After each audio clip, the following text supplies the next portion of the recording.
Hello and welcome to CityScope, a podcast where we discuss City of Salina projects, services, and initiatives in depth. I'm your host, David Hawksworth, and today on the program we have Ron Marsh, who's the Director of Public Works. Ron, welcome to the program. Thank you, David. Good morning.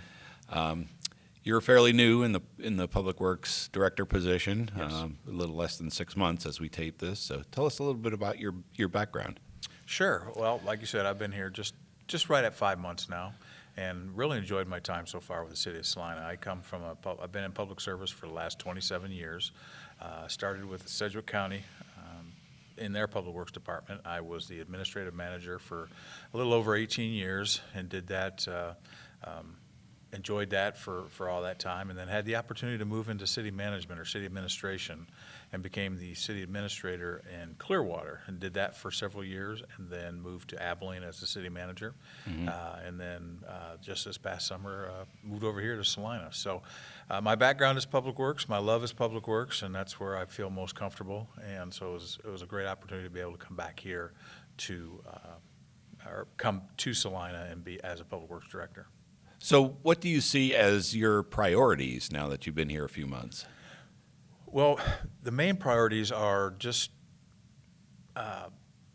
logical and sustainable growth and supporting that growth through infrastructure, public infrastructure, making sure our streets, intersections, traffic control, that all makes sense and supports the growth that the city of Salina is experiencing. Many people probably don't know, but my wife and my family and I lived here in the early 90s, from 92 to 96. And Salina has grown so much since then. I mean, it's almost a completely different city from when we lived here the first time. But that growth needs to continue. If we're not continuing growth, we're not going to be growing. And to do that, we want to prioritize smart streets, smart intersections, and smart traffic control. And there's been a little bit of a controversy going on with the possible construction of roundabouts in several sections of the city. Why are those safer, and why are they more effective than just a 4-lane or a 4-stop intersection or stoplights? Well, the first thing, I am a supporter of roundabouts, but I'm a supporter of roundabouts when they make sense, and not every location makes sense to put a roundabout.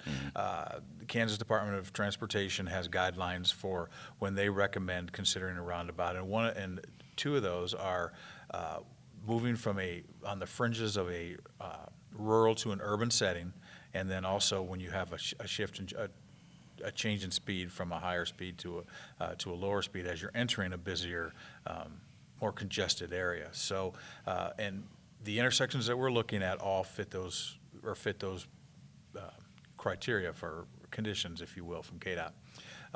Roundabouts, there's one direction of movement, so you don't have to not pay attention. You have to pay attention all the time and all the way around. But your concern is just traffic coming from one direction, and it's generally from your left.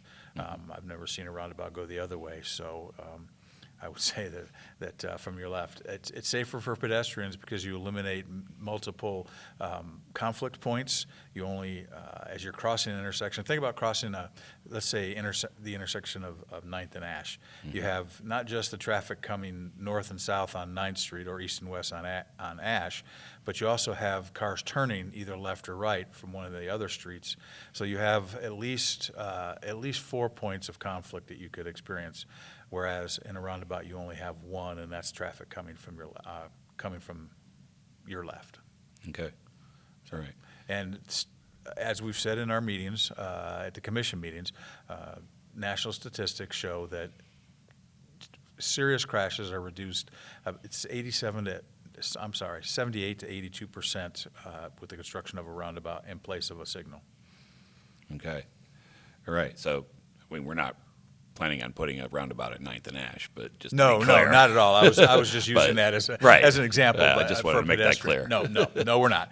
We're not. Right now, it's 9th and Waterwell. That will be designed this year, and then construction will start in 2007, and we will start construction in 2006 at Magnolia in Virginia. Okay. And then there's one being planned at Shillington, Ohio, if I'm remembering correctly. It's an intersection, a little bit of a misnomer. yes, a roundabout is being considered, but it's being considered as part of the overall traffic study. So if Okay. it comes back as a signal is warranted, signal. As a staff, we're not promoting one over the other. We just look at the data, the facts that we get from their consulting engineers, and then that's what we support or advocate for. Okay. So we'll look forward to what the data shows as far as Absolutely. that intersection is Absolutely. concerned. Okay. All right. So. Well, streets is a very important part of what you do, but that's not the only thing that Correct. Public Works takes care of. There's a lot of different divisions in Public Works, and one of those is sanitation. Yes. And that's very important. Tell us about all the different things in the sanitation area. Well, one of the things with sanitation is that I've discovered is it's a very busy department. I did not expect. I've never worked with sanitation before in my career, so this is and the landfill. So I mean, the landfill also falls under, or solid waste, I should say, solid Right. waste.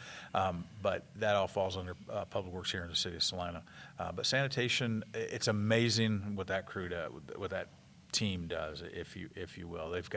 They're out 5 days a week, Monday through Friday. They're running routes. They've got trucks. They have to maintain the trucks. I had the opportunity to get in a truck and operate the controls a little bit, and then ride around with them. And it's just, if the public could get out, could do that, could see what the skill level it takes. I mean, it's just amazing. I have a increased admiration for what they do in the sanitation department. It's run by, the superintendent of the sanitation department keeps things going like clockwork, and we have very little turnover in that department, which is very good. So. Okay, all right. And I know that we moved to those kinds of trucks here about 4 or 5 years ago, I think. Yes. And we're getting enough mileage on those trucks that we're looking at already replacing them, if I understand correctly. Correct. Just like with anything, vehicles and equipment have a life cycle, and these trucks, I believe, I want to say a 10-year life cycle, but don't quote me on that. And we will, I believe it's 2007, look at replacing the sanitation trucks. You're right. We switched from rear loader to automatic side loader, which reduces the amount of personnel you need to operate the truck. One person can operate the automatic side loader or ASL, but it takes 2 to 3 for a rear loading truck. Generally 3 is what they use. And we still use the rear loading for special pickups. We use it for alleyways, and some of those, in some narrower areas in town where the big side loaders, because the automatic side loaders are a bigger vehicle. So we utilize the rear loaders for some of the tighter areas in town. Okay, yeah. I've never had a problem with anything concerning sanitation, just in the 27 years I've lived here, so. Well, the nice thing about sanitation is they have between a $3 and $4 million budget, and they're all self-sustaining. It's what we call an enterprise fund. So tax dollars do not pay for any of the sanitation, any part of that crew or that team.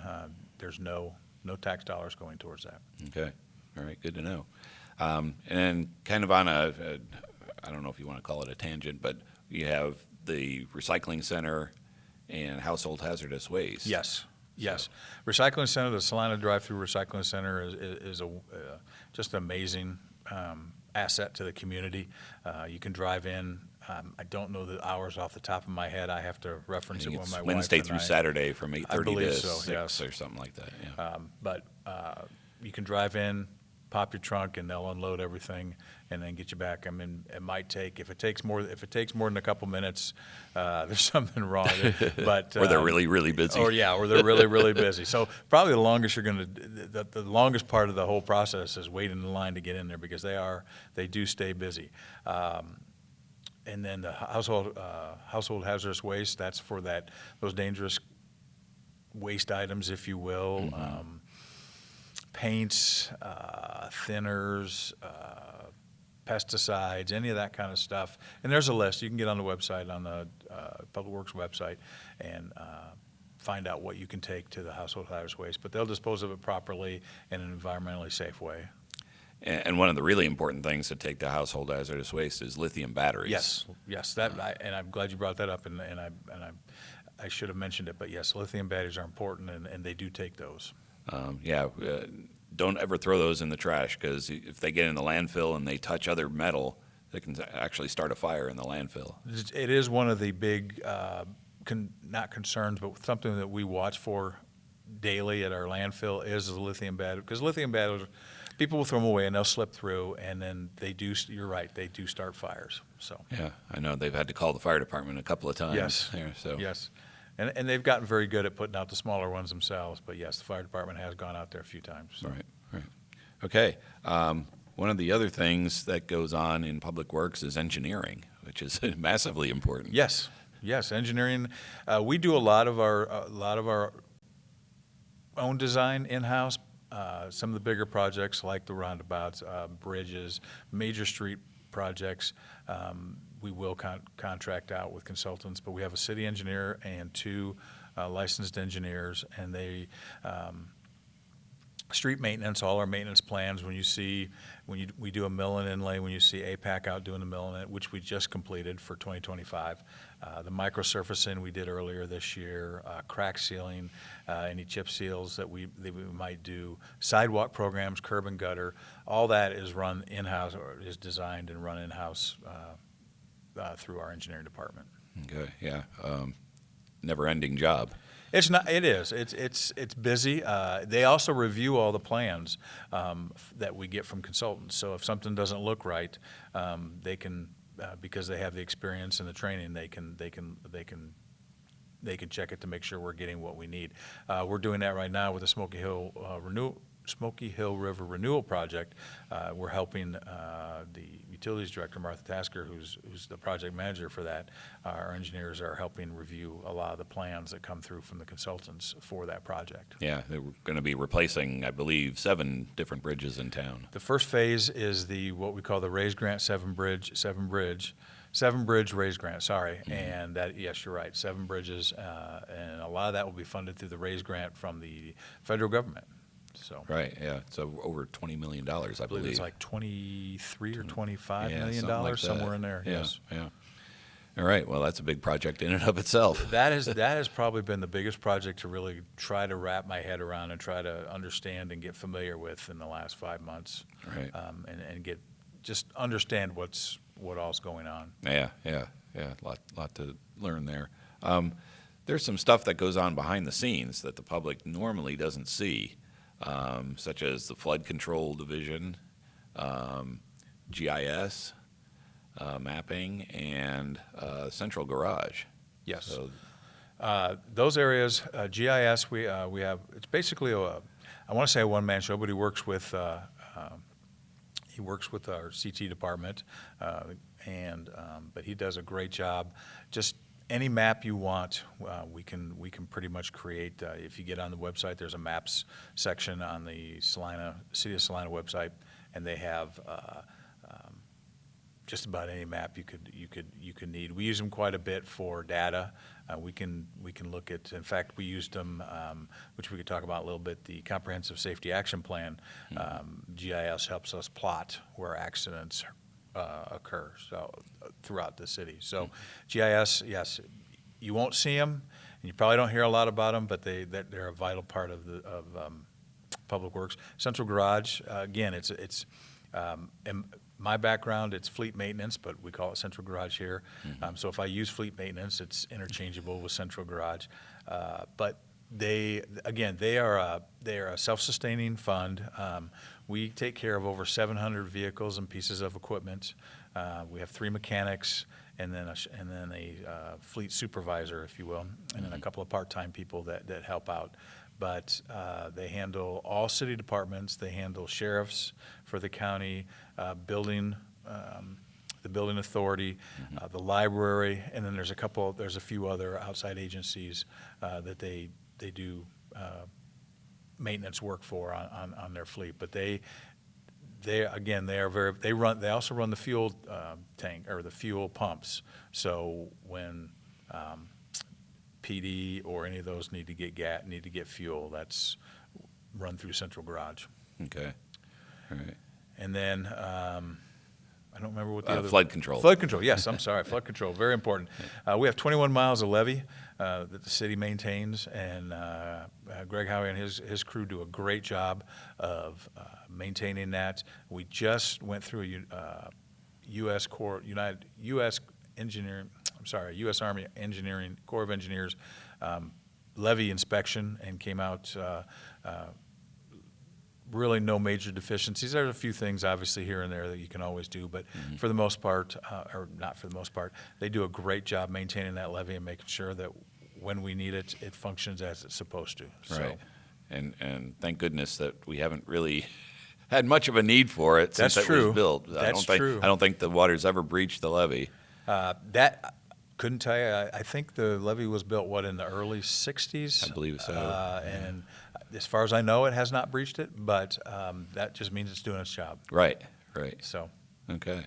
Very good. Yeah, I actually did a couple of videos with Greg, and he's very dedicated. yes, he has a small crew. I believe there's 4 of them, but they probably do the work of 40 sometimes with the work they do on the levee system and on our channels coming in, especially the diversion channels for the Smoky Hill River. Yeah, they do a lot of mowing, and They do. They maintain the walking paths, I believe, on the levee. Yes, And stuff. they maintain that. The mowing probably takes more time than people realize. It doesn't sound like it should, but there's a lot to mow, and there's a lot of requirements, federal requirements to keep, not to let grass and debris get real high in the flood areas. So And water they- doesn't flow if there's debris and grass, high grass, tall grass. Right.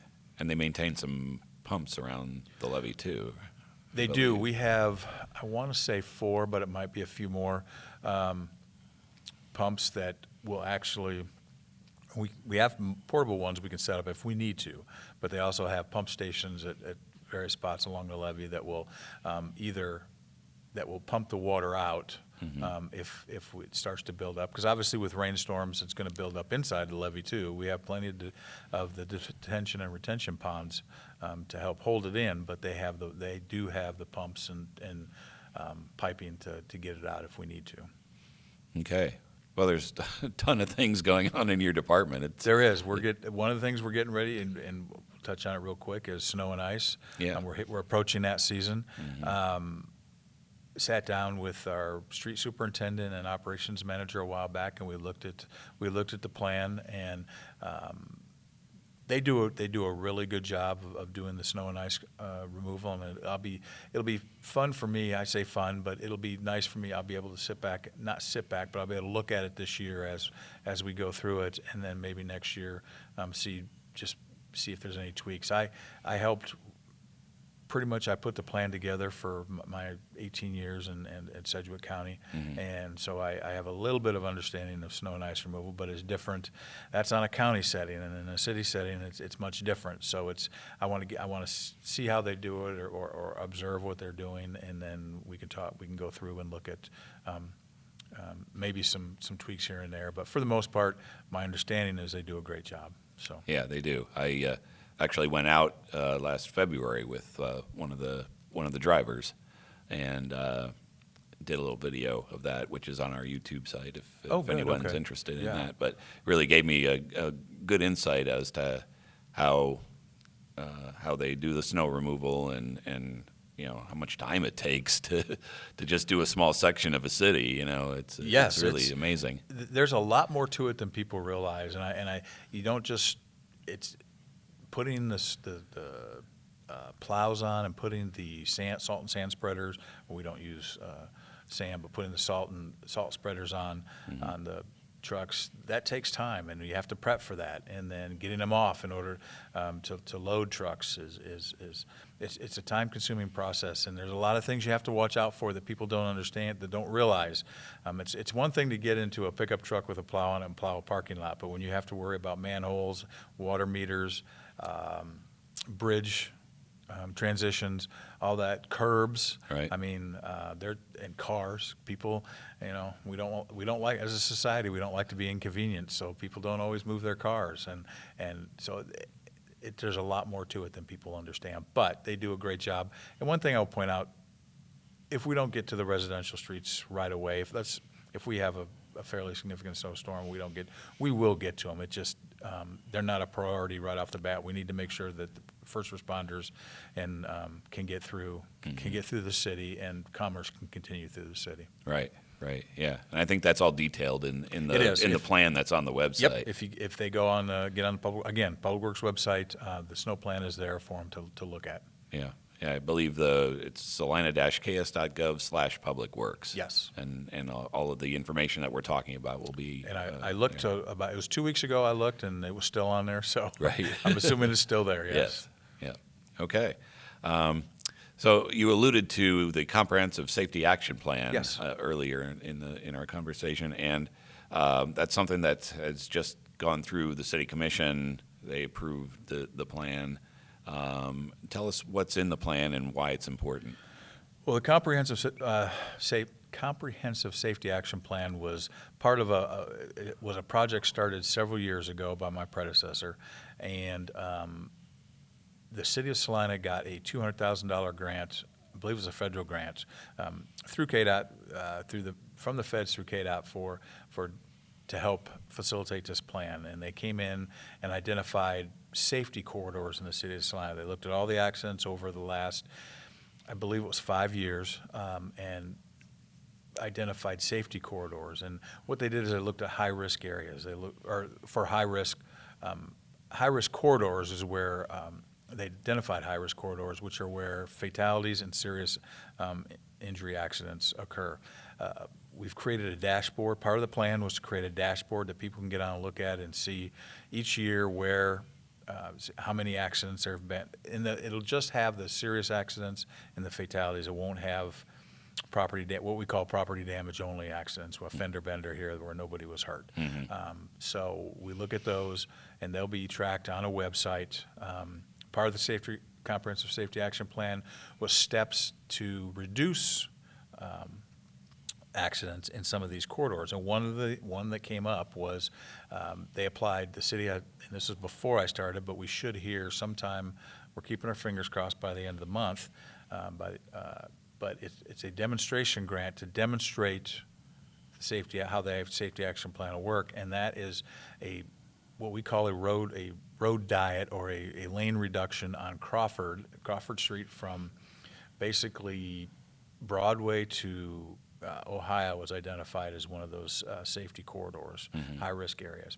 And so from 9th Street to Broadway, I believe it's 9th Street to Broadway, the demonstration grant is to reduce Crawford from 4 lanes to 3 lanes, with a center turn lane, and add pedestrian crosswalks. Because if you drive through there, you realize there's really no pedestrian crosswalks anywhere in that section. Right. And that can be a point of conflict for pedestrians and bicyclists and those that are not in a vehicle. So, Right. And as part of that comprehensive safety plan, we have a list of countermeasures, which roundabouts is a safety countermeasure which means making roads safer. But we've got a list of it's 30-something countermeasures, and I believe that's on the website along with the comprehensive safety action plan that talks about how the expense, the relative expense of it, and how it improves intersections, and it's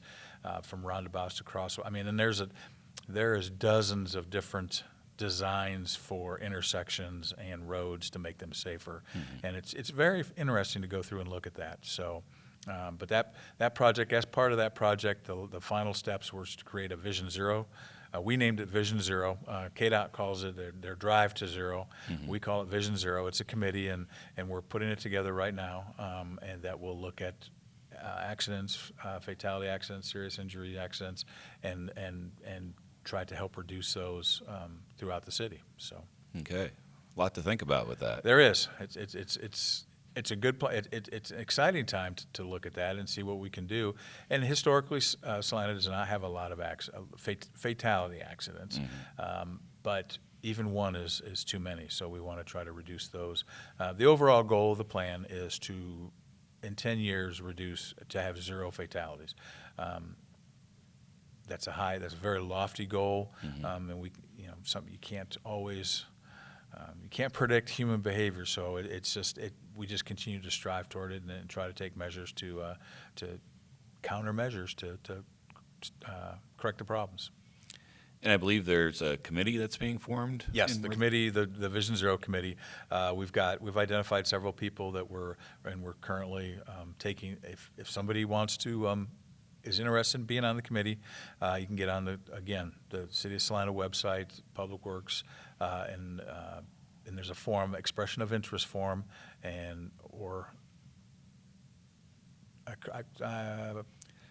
I think there's I'm going to change it. It's called GovBill. You can get on that Right. on that website and find the expression of interest form. It's not on the city website. I'm sorry, but that's. But then you fill that out, and we will get that. And then as we're forming a committee with some of the base members, and as we get that formed, we'll reach out to citizens and see if they're still interested in being on the committee. And another point that citizens can be involved in is the Solid Waste Management Committee. Correct. Solid Waste Management Committee. We just had our final 2025 meeting last Thursday, and there are we have one opening. I believe it's one opening on the Solid Waste Management Committee, and that's actually for a county individual. But those appointments come up, I believe, every year. Somebody's rotating on and off of that committee. So if they're interested, again, there's an expression of interest form, and they can get that filled out, and we'll certainly reach out to them. Okay. Well, I've certainly learned a lot about Public Works in our time conversing here, and believe it or not, it's been over 25 minutes. Oh, wow. So, but I hope our viewers and listeners appreciate everything that your department does, because it really helps keep the city safe, clean, and thriving. Absolutely. Public Works encompasses so much. Somebody explained it to me one time. It's a very wide umbrella. And, I mean, from the downtown lights to the street lights to crosswalks to painting on the, your pavement markings on the roads to bridges to, like I said, flood control, traffic signals. Again, we encompass so much that it seems like there's never enough time in the day to get everything done, but they always manage to get it done. So I hope people, if they have questions about Public Works, please you can reach out to myself at the department or any of our supervisors, anybody out there, really. We try to represent the city and do the best job we can for the citizens. All right. Well, Ron, I really appreciate your time today. Thanks for being on the program. Thank you, David. I appreciate the opportunity to talk about Public Works. Yeah. And thank you for watching and listening, and we'll see you next time on CityScope.